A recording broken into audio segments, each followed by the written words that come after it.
Telugu film chamber of commerce elections జరుగుతున్నాయి. ఇప్పుడే vote వేసేసి వెళ్తున్నారు పోసాని గారు. సార్, ఈసారి పోటాపోటీగా జరుగుతుంది ఎలక్షన్స్ మొత్తం కూడా. ఎలా ఉంది ఏంటి అసలుకి చెప్పండి. అంటే అది ఎప్పుడూ పీస్ఫుల్గానే ఉంటాయండి. ఎందుకంటే నేను 38 ఏళ్ళ నుంచి చూస్తున్నా కదా. ఎవరు వాళ్ళు నిలబడ్డా కానీ ఎలక్షన్ అయిపోయిన తర్వాత అందరూ ఫ్రెండ్లీగానే ఉంటారు.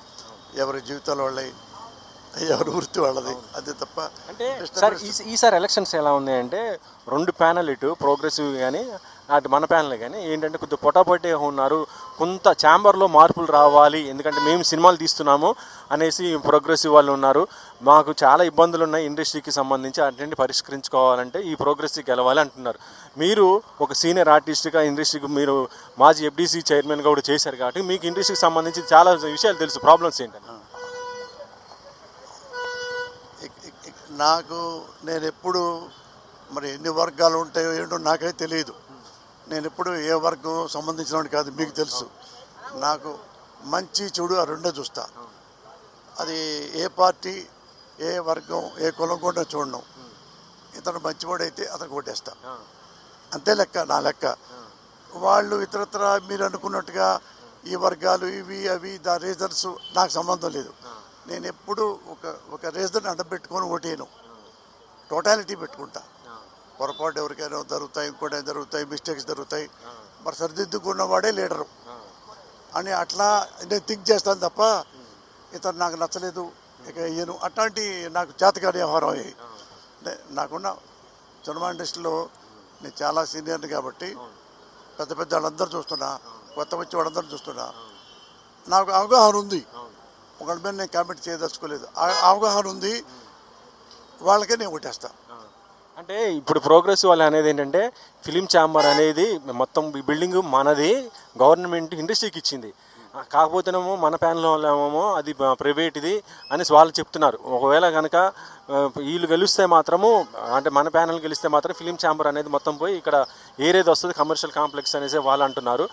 ఈ ప్రోగ్రెసివ్ వాళ్ళేమో లేదు, దీన్ని మనం ఇండస్ట్రీకి సంబంధించింది కాబట్టి దీన్ని మనం దక్కించుకోవాలి అనేసి వాళ్ళు చెప్తున్నారు. సార్, నిజంగా ఈ ప్రాపర్టీ ఎవరిది సార్ అసలుకి?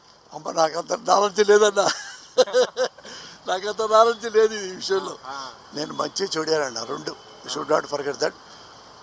నాకు అట్లాంటి ఏలు పెట్టను, నాకు అట్లాంటి నాకు సరిపడవు. అందుకని నేను మంచి చెడే చూస్తాను తప్ప మీకు సరిగ్గా సమాధానం చెప్పలేనని చెప్పి మీకు కోపడద్దు, నన్ను క్షమించండి. Sir, last point sir, cinema industry అంటే ఇప్పుడు మీరు మళ్ళీ ఆన్ స్క్రీన్ మీదకి ఎప్పుడు కనబడుతున్నారు ఏంటి అంటే బుల్లితెర మీదనా లేకపోతే ఇటు ఇండస్ట్రీ తెర పైన చేస్తున్నా సార్? నేను ఆల్రెడీ హీరోగా సినిమా స్టార్ట్ అయిపోయింది, డబ్బింగ్ జరుగుతుంది ఇప్పుడు. రాజస్థాన్లో షూటింగ్ చేశాను, మీకు తెలియలా. ఒకసారి ప్రెస్ మీట్ పెట్టలా. ఇంకా ఫస్ట్ ఆపరేషన్ అరుణారెడ్డి టైటిల్. అంటే జర్నలిస్టు ఆర్టిస్ట్ ఫెలో అయితే ఇండియా మొత్తం జర్నలిస్ట్ని చూస్తుంది. దాని కాన్సెప్ట్ ఇది. ఒక మంచి జర్నలిస్ట్ కథ అది ఆపరేషన్ అరుణారెడ్డి. అది ఫిబ్రవరిలో రిలీజు, జనవరి ఎండ్ కానీ ఫిబ్రవరి కానీ అది ఉంది, జరుగుతుంది. ఇది జరుగుతుంది కాబట్టి 4 సినిమాలు వచ్చినా కానీ మొత్తం సినిమా ఇటే ఫీల్డ్లో ఉంటారు తప్ప పాలిటిక్స్ ఇంకా అవి ఇప్పుడు పొద్దున్నే నన్ను తిట్టి వద్దు పాలిటిక్స్ లేవు అన్న చెప్తాను, వెళ్తాను. పాలిటిక్స్ లేవు, ఓన్లీ సినిమా. ఏమున్నా కానీ మీకు చెప్పకుండా నేను ఏడ ఉంటాను అసలు. నేను ఉండలేను, మిమ్మల్ని పిలుస్తున్నాను. యాక్చువల్ చెప్పాలంటే మేము మిస్ అయిపోతున్నాం మేము చాలా వరకు. అదే ఎప్పుడు మనకు కనిపించేది మొత్తం వీఆర్ విత్ యూ. మీరు తిట్టినా నాకు జర్నలిస్టే, మీరు తిట్టపోయినా జర్నలిస్టే, అంతే. ఓకే సార్, ఇదే మొత్తానికైతే ఆ ఇండస్ట్రీకి సంబంధించి కొన్ని సమస్యలు అయితే ఉన్నాయని కూడా ఆయన సీనియర్ జర్నలిస్ట్గా అయితే ఉన్న సీనియర్ ఆర్టిస్ట్గా ఉన్నటువంటి పోసాని కూడా చెప్తున్నారు.